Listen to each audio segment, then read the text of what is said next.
Welcome back جاگو دنیا. بیٹھے ہوئے ڈاکٹر خالد ظہیر صاحب کے ساتھ. جمعۃ الوداع مبارک.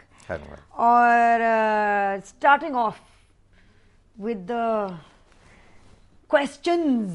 Are you ready sir? Not exactly. نو.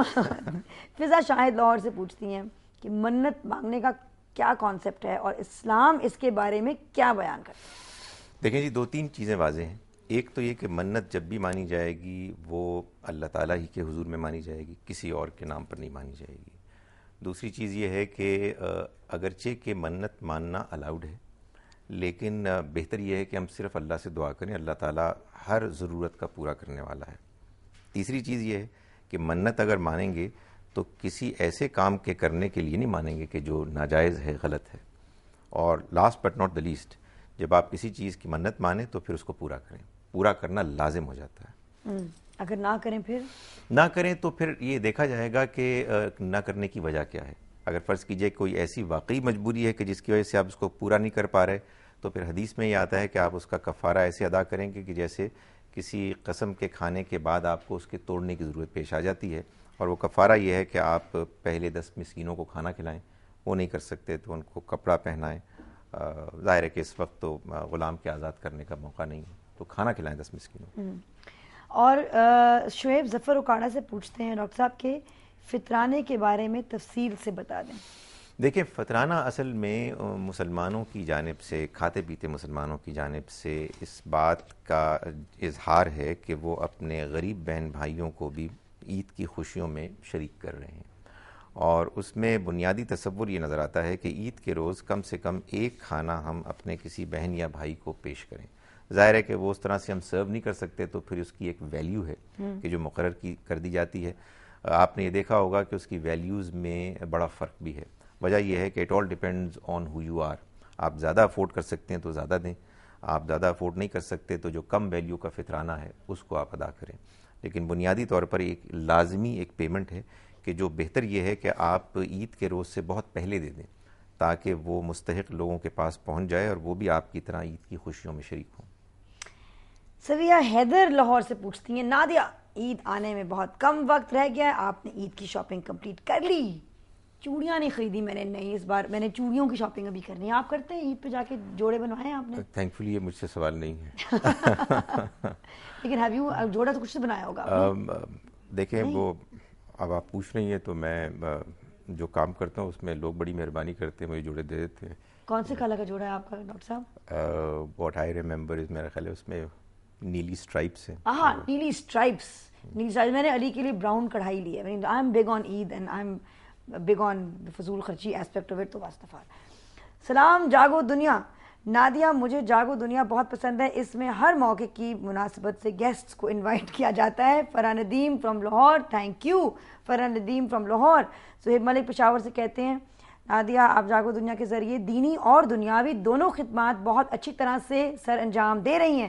دیکھیں آپ کی وجہ سے آپ کی وہ شکایت دور ہوگی کہ نیگیٹو آپ کو کمنٹس آتے ہیں. دیکھیں نا، اور آپ کی وجہ سے، بلال بھائی کی وجہ سے میرے خیال میں زہیب ملک آپ چھا گئے ہیں کہہ کے کہ میں دینی خدمات بہت اچھی طرح کر رہی ہوں. میرے خیال میں پہلی بار کسی نے یہ مجھ سے کہا ہے. میں بہت خوش ہوئی ہوں سن کے. دس از آل بیکاز آف یو.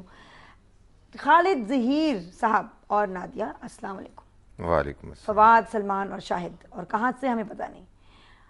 خالد ظہیر کا انداز بیان ہمیں بہت پسند ہے. وہ کیا ہے؟ ابھی ان کو پسند ہے، میں نے تو نہیں کہا نا. ڈاکٹر صاحب آپ کا یہی ہے نا، آپ اپنے دھیمے انداز میں آرام سے. اصل میں تیز سوچ ہی نہیں سکتا، اس لیے میں دھیما. آپ کو غصہ آتا نہیں کبھی؟ نہیں آتا ہے، لیکن پریکٹس کی جاتی ہے. میں نے آپ سے ایک روز پہلے بھی کہا تھا جی کہ غصہ بہت آتا ہے، بعض اوقات اس کا اظہار بھی ہوتا ہے، میں بہت بدتمیزی کرتا ہوں. لیکن ایک چیز ہے کہ اس کے بعد میں پچھتاتا ہوں. اور جب آپ اپنے آپ کو کرٹیسائز کرنا شروع کر دینا تو آپ یقین جانیں کہ آپ کے اندر اپنے آپ کو کنٹرول کرنے کی صلاحیت پیدا ہو جاتی ہے. میں تو 15 سال کی عمر سے اپنے آپ کو کرٹیسائز کر رہی ہوں، اور میرے ارد گرد بھی سب کرٹیسائز کر رہے ہیں. It is an on going process. کبھی آپ اپنے غصے کو، غلطی کو جسٹیفائی نہ کریں. آپ دیکھیں انشاءاللہ دھیرے دھیرے امپروومنٹ ہوگی انشاءاللہ تعالیٰ. انشاءاللہ کافی ہو گئی ہے. میں اچھی انسان ہوں، ایکچولی میں بری انسان نہیں ہوں ڈاکٹر صاحب.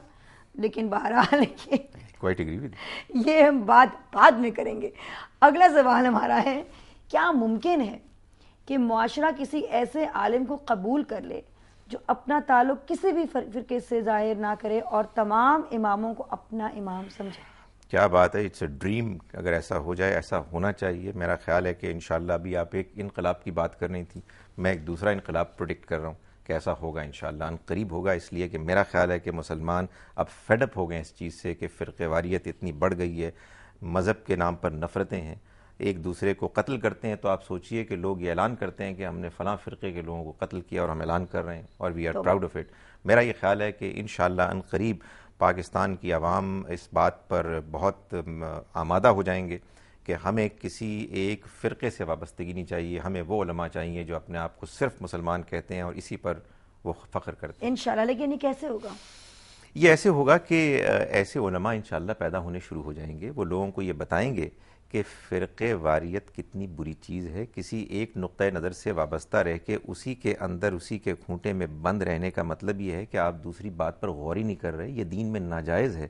اللہ تعالیٰ ہم سے یہ چاہتے ہیں کہ ہم اسلام کے معاملے میں دیانتدار ہوں، ہر دوسرے نقطہ نظر کو کھلے ذہن کے ساتھ سنیں، اپنی غلطی سے رجوع کریں. یہ معاملہ صرف دنیاوی چیزوں کے بارے میں نہیں ہے، دین کے بارے میں خاص طور پر ہے.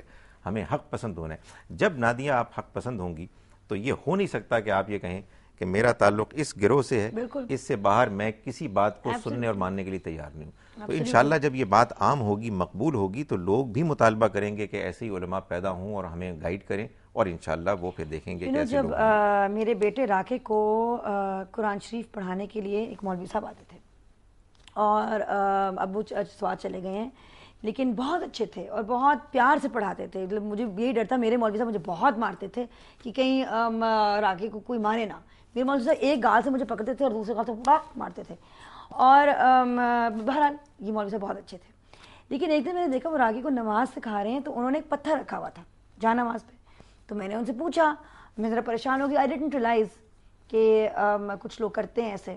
تو میں نے ان سے پوچھا تو انہوں نے کہا ہم اس طریقے سے پڑھتے ہیں. تو میں نے بڑا ان کو میں نے کہا آپ نماز جو پڑھا رہے ہیں آپ پڑھائیے اور سکھائیے، لیکن یہ اس لیے اٹھا دیں کیونکہ اس کو سمجھ نہیں آ رہی. اگر آپ کوئی چیز کر رہے ہیں تو اس کو سمجھائیں صرف ساتھ میں کہ آپ کیوں کر رہے ہیں اینڈ دین گو ایہڈ. ورنہ بچہ ہے تو he might start generally praying in front of stones. پھر انہوں نے سمجھایا اس کے پیچھے راکے کو پوری تفصیل بتائی.